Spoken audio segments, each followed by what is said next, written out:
you, Mr. Speaker. My topic today was going to be on the issue of gun violence, mass shootings, the need for Congress to take some action to keep America safe, the fact that 90% of the people of this country want Congress to take some action. And I was going to speak about that today, but I would be remiss as a black man in America to pass up the opportunity to comment about life as a black man in America in an urban setting, particularly when it comes to police-community relations. You see, because we live in a gun culture, and nowadays everybody has a gun. Some folks have a culture of growing up shooting, hunting. Nothing wrong with that. Take the kids to the gun show, the family on a Saturday afternoon. And at the gun show, there's a bunch of unlicensed gun dealers there selling weapons of mass destruction to any and everybody.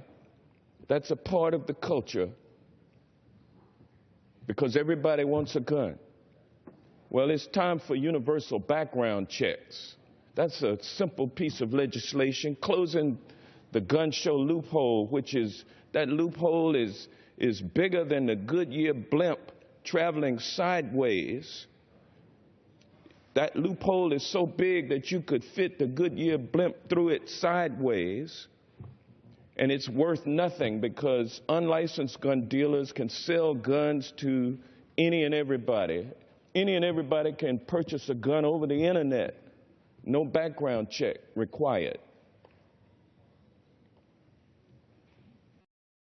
We need to close that gun show loophole by passing legislation that enforces the notion that there'll be universal background checks. I wanted to talk about that today, and I still think that's important. But even if we have universal background checks in this country, there's still a problem for black folks who decide to arm themselves. I mean, we had the case of Philando Castile in Falcon Heights, Minnesota, yesterday. Pulled over for a busted taillight. Here's a working man in the car with his girlfriend and her 4-year-old daughter, and he's armed, as everyone else in America is, but he's a black man riding in the streets of a city in America, and so he must not be allowed to have that gun, or at least if he has one, everybody's in such fear that they develop a trigger finger, and when he reaches for his license, then he gets blasted 4 times and his life is snuffed out. That's what happens to black folks in America. Find out that the man has a valid license to carry that firearm. In many states now, due to what the NRA lobby has done, you don't even need a license to carry the firearm in your car.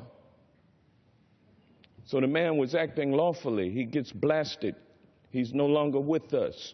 The day before, Alton Sterling got a little hustle going on. He's selling CDs at the store, at the corner store.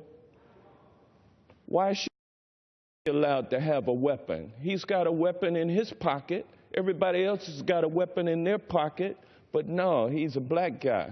And so we automatically develop a trigger finger when the police approach. Take him down hard, 2-on-1, throwing him all across the car. You saw the video. If the man had wanted to shoot, he'd have pulled the gun out much quicker than when they threw him across the car and had him on the ground, pinned to the ground, and he ends up getting shot in the back and in the chest. You know, this is life in America. This is our culture of gun violence. that this Congress has allowed to manifest itself in this way, we shouldn't have to live like this. Nobody should have to live like this. People walking around afraid of what their neighbor is going to do to them because they know that he's got a mental problem and he should not have a weapon, but he was able to get it over the internet or through the gun show. Unlicensed firearm dealers.